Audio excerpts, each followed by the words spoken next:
Ciao a tutti ragazzi e benvenuti in un nuovo video dei Radiocomandati. Oggi, come promesso, vediamo un mini set di ricambi e, possiamo definirle, possibili sostituzioni da impiegare in gara, da portarsi quindi sempre dietro nel momento in cui decidiamo di approcciare una gara Mini 4VD con un telaio FMA, come la mia classica MacFrame. Ovviamente prima di proseguire vi invito a iscrivervi al canale, ragazzi. Ormai siamo alla soglia dei 4.000 iscritti, che è un grandissimo traguardo per quanto ci riguarda. Sappiamo che c'è ancora tanta strada, però ovviamente vedere tutto il vostro supporto per noi è importantissimo. Mi raccomando, anche cliccate la campanellina, perché altrimenti quando escono i nuovi video non vi arrivano le notifiche. Ma ora torniamo al video. Quindi oggi continuiamo a parlare di lei, della mia MacFrame e delle MacFrame in generale. Abbiamo tutta una serie di ricambi che vi farò vedere, di possibili sostituzioni che si possono fare in gara per cambiare il comportamento della macchina. Quindi vedremo insieme un po' quello che secondo me, o meglio che io porto in gara e che è possibile cambiare anche in tempi abbastanza brevi. Ovviamente tra le cose che vedremo ci sono anche, come dire, ricambi di consumo, quindi cose che potrebbero rompersi, potrebbero non performare bene e che quindi necessitano di avere un po' di ricambi in modo tale che riusciamo così a preservare le prestazioni della nostra Mini in gara. Ed eccoci qua sul nostro piano da lavoro. Ok, allora,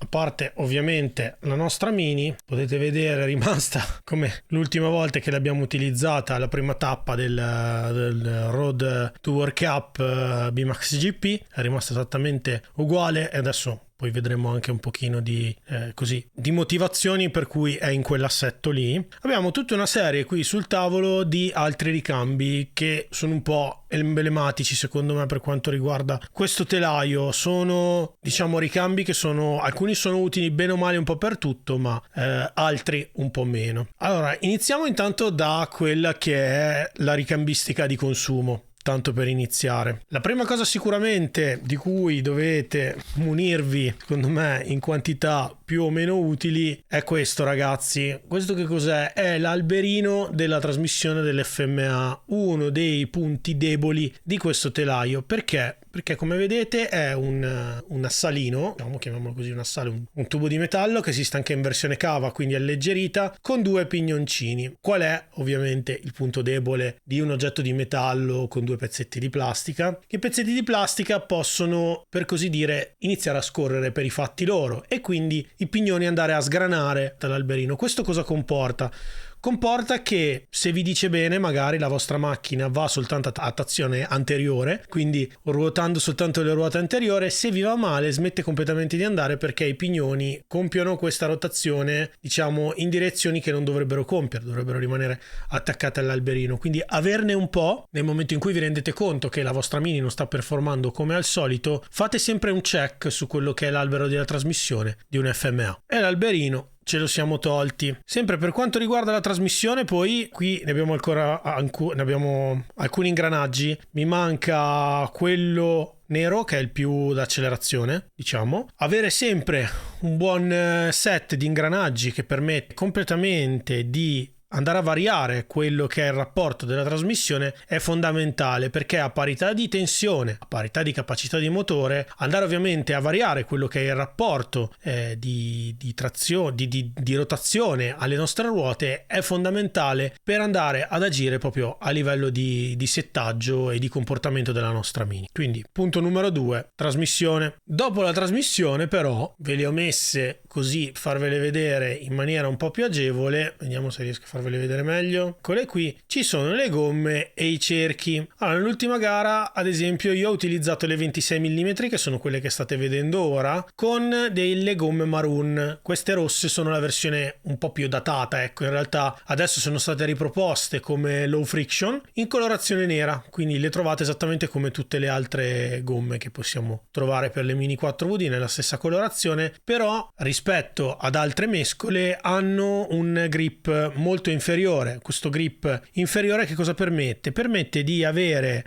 un maggiore agilità in quello che sono i tratti misti, perché nel momento in cui abbiamo delle gomme a bassa frizione al frontale, il frontale rimarrà un po' meno attaccato alla pista, diciamolo così, nel momento in cui andrà a toccare contro la sponda. Questo cosa comporterà? Essere un pochino più sprintosi, un pochino più allegri appunto in curva. D'altra parte, posizionare queste gomme al posteriore, ve l'ho detto praticamente centinaia di volte, che cosa comporta soprattutto in categorie jump? Comporta che nel momento in cui le ruote frontali si sono staccate dalla pista, le posteriori, avendo meno trazione, avendo meno grip sul salto, la mini salterà più corto. Quindi frontale e posteriore hanno questi due comportamenti nel momento in cui andiamo a utilizzare queste gomme, con tutte le combinazioni che ne conseguono. Quindi magari delle super hard al frontale e delle maroon al posteriore permettono di andare molto forte ma di saltare corto, quindi di essere anche molto forti in rettilineo, un po' meno magari sul misto, però per tratti che sono comunque molto, come dire, spiddosi,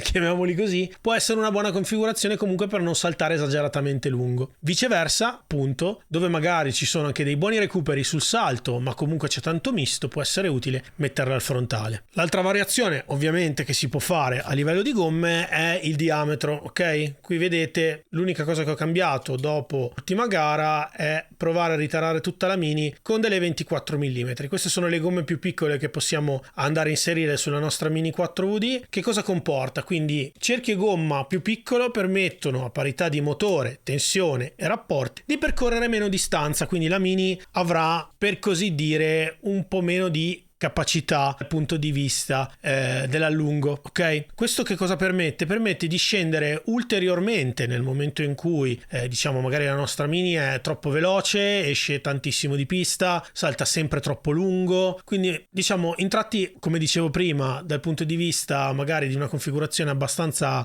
con tante curve, quindi di un bel misto, di andare a scendere ulteriormente dal punto di vista della spinta della nostra mini. Quindi come vedete, già solo per quanto riguarda le gomme sono perlomeno un bel numero di varianti, no? Quindi low friction, non low friction, dimensione del cerchio, ci sono poi ovviamente tantissime tipologie di gomme, abbiamo fatto anche delle prove sul bagnato in uno degli ultimi eventi che abbiamo fatto e il buon Cosmin ha provato delle gomme arancioni che veramente avevano un grip pazzesco, avevano proprio il battistrada e anche sul bagnato dava mezzo giro di pista a tutti, quindi diciamo c'è praticamente un assetto per ogni esigenza, ecco. Volendo poi andare fuori da quello che è effettivamente tutto quello che concerne gomme, cerchi e via dicendo, come parlavamo prima, trasmissione e quant'altro, arriviamo un po' a quello che è il settaggio effettivo della nostra mini in funzione delle sponde, ok? Quindi tutti quelli che sono i roller sia frontali e posteriori. Come vi ho fatto vedere tante volte, al posteriore mi trovo molto bene con questa configurazione che probabilmente nella prossima gara andrò anche a supportare con una barra superiore per evitare, diciamo, che si crei, come dire, del gioco da questo punto di vista, che non ci sia inclinazione, nonostante io utilizzi delle viti quelle con la testa esagonale che sono tra le più solide e le più difficili da piegare, però ovviamente non si sa mai.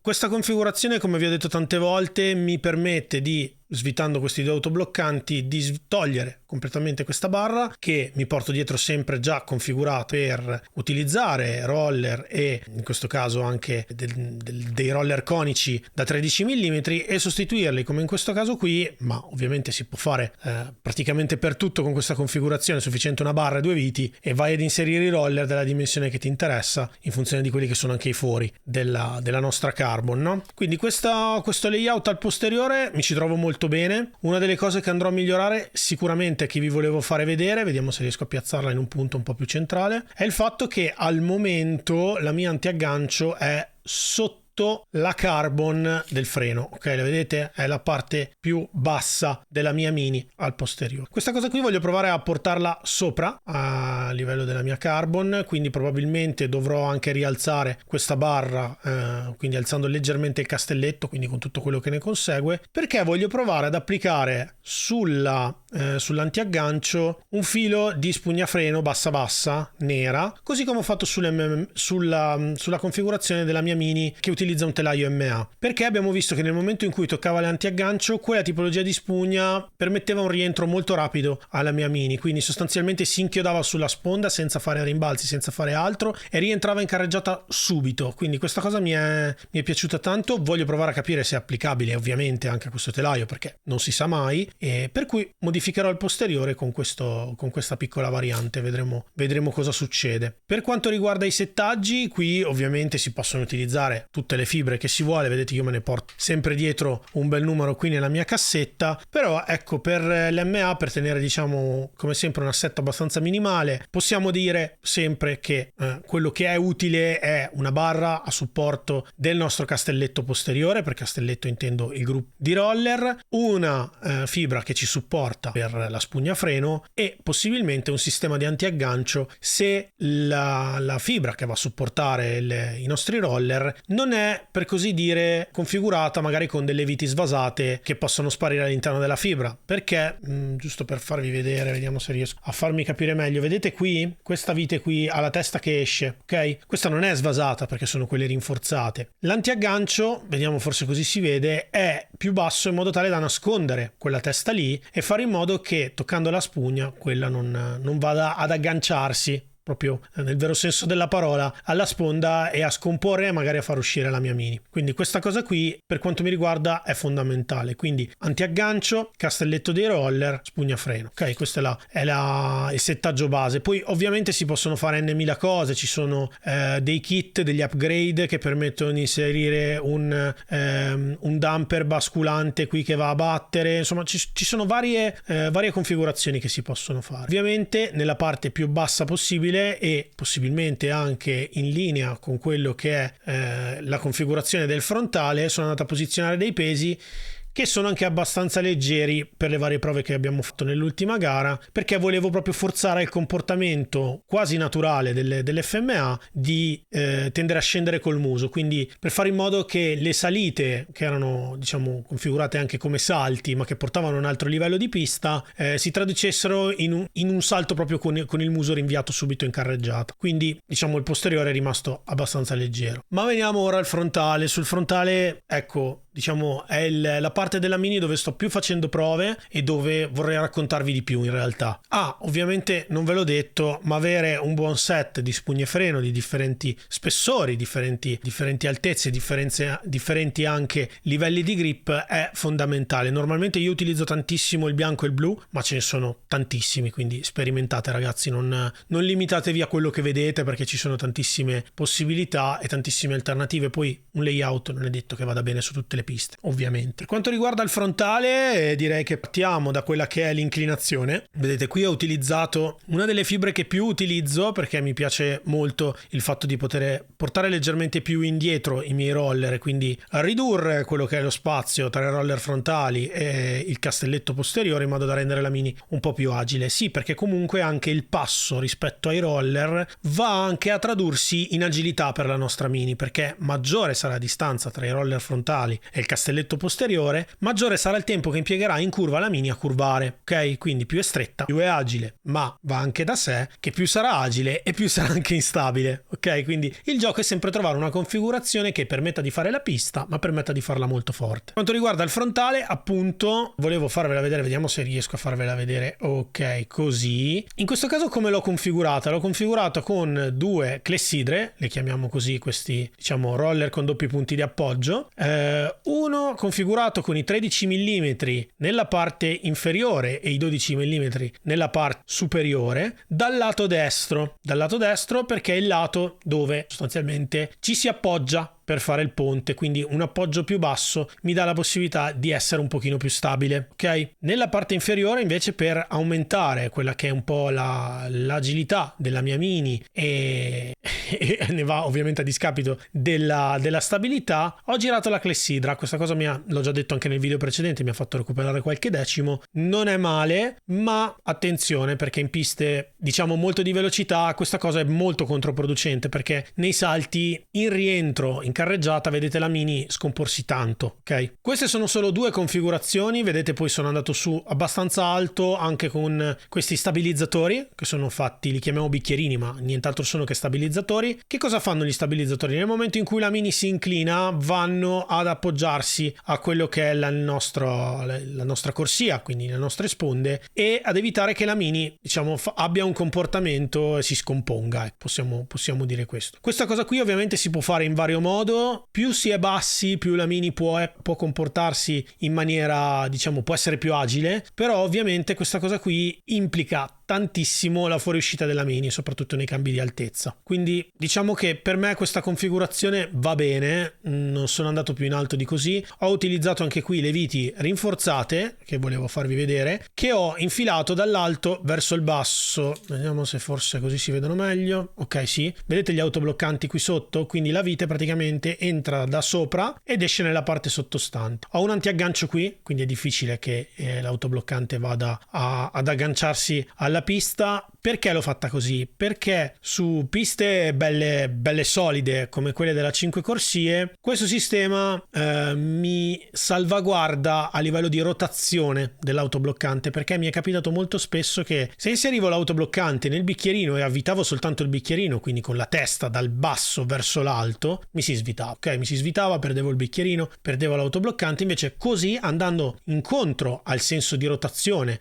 incontro al senso di marcia della mia Mini, non si svita, proprio assolutamente, così rimane, così è, e quindi continuo con questo, con quello che ne concerne, nel senso che dobbiamo sempre poi comunque avere un certo tipo di antiaggancio che va poi a coprire il tutto. Anche qui, giusto piccolo accenno, ovviamente ho inserito delle fibre su cui andare ad inserire poi delle spugne frenanti. Le ho leggermente inclinate con degli inclinatori. Se non avete il video degli inclinatori vi consiglio di buttarci un occhio, ovviamente sono sempre così spunti soggettivi, però andare incontro a quelle che sono le inclinazioni della pista nel momento in cui si va a frenare implica anche una salvaguardia maggiore di quello che è tutta la configurazione del nostro freno. Tornando però alle clessidre, in realtà ve le facevo vedere qui, ce ne sono di varie tipologie, di varie configurazioni. Quelle che utilizzo più spesso, ovviamente assieme a quelle 2 che vedete qui, sono quelle con l'O-ring. L'O-ring è nient'altro che è un anello, quindi un pezzetto di plastica, di gomma, che viene applicato nella feritoia di questa specifica clessidra. Che cosa comporta? L'O-ring ha la capacità, nel momento in cui va a toccare nella sponda, quindi soprattutto dopo un salto, di aiutarci nel reinserimento in carreggiata, ok? Però d'altra parte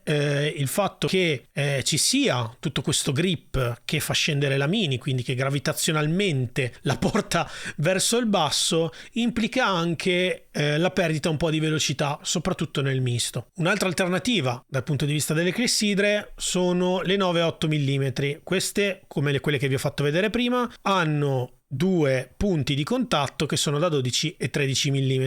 Le 9.8 sono molto belle, permettono tantissima agilità per quanto mi riguarda. Ci sono sempre state sconsigliate, ve lo dico molto sinceramente, perlomeno per la 5 corsie, nel momento in cui c'è un ostacolo come la digital, quindi quando ci sono gli spigoli, perché per la loro dimensione, per la loro conformazione ci si può andare ad incastrare, ok? In questo tipo di ostacolo, per cui è una clessidra da utilizzare così quando serve, ma poi alla fine, ragazzi, ogni ricambio ha il suo utilizzo specifico, quindi sta a noi combinarli nel modo giusto e utilizzarli quando serve. L'ultimo ricambio che vi vorrei far vedere sono i damper, un po' perché capita spesso che può capitare di perderli in gara, può capitare di riconfigurare la Mini, soprattutto in fase di settaggio, quindi durante le prove libere, sia come carico di peso che come posizionamento, quindi anche avere magari delle viti già predisposte sulla nostra Mini può essere veramente molto molto utile, e vi consiglio di farlo. Mi raccomando, coprite la testa della vite, poi quella che va verso l'alto, con i pallini o con gli autobloccanti. Non ve l'ho detto, piccolo appunto, insomma, parlavamo degli inclinatori, anche avere più configurazioni di inclinazioni da 1, 2 o 3 gradi può essere molto utile per andare a settare, soprattutto per quanto riguarda il frontale, quindi andare ad accentuare o ridurre che è l'inclinazione che andiamo ad applicare, oltre a quella ovviamente che viene data dal telaio, può avere differenti comportamenti punti perché ha una maggiore inclinazione nel momento in cui la pista è piana, si perde in velocità, però una maggiore inclinazione nel momento in cui si salta permette un rinvito all'interno della corsia dopo il salto, quindi è sempre tutto un equilibrio sopra la follia, diceva qualcuno, no? E anche per questo video è tutto, ragazzi. Vi ho fatto vedere un po' quelli che sono i ricambi basic che mi porto, al di fuori ovviamente di pile, motori e via dicendo. Spero che vi possa essere utile. Come sempre vi aspetto qui sotto nei commenti. Mi piacerebbe, dato che stiamo andando in quella direzione, di spingere dal punto di vista così dell'interazione con la community, quindi non frenatevi, commentate, ragazzi, aggiungete i vostri consigli, le vostre esperienze. Questa cosa è fondamentale ed è utilissima per la community e per tutti gli appassionati di Mini 4VD che guarderanno questo video. Grazie ancora per avermi fatto compagnia, e vi invito ancora ad iscrivervi al canale, a cliccare la campanellina perché è super fondamentale, e a Dio piacendo arrivederci alla prossima. Ciao!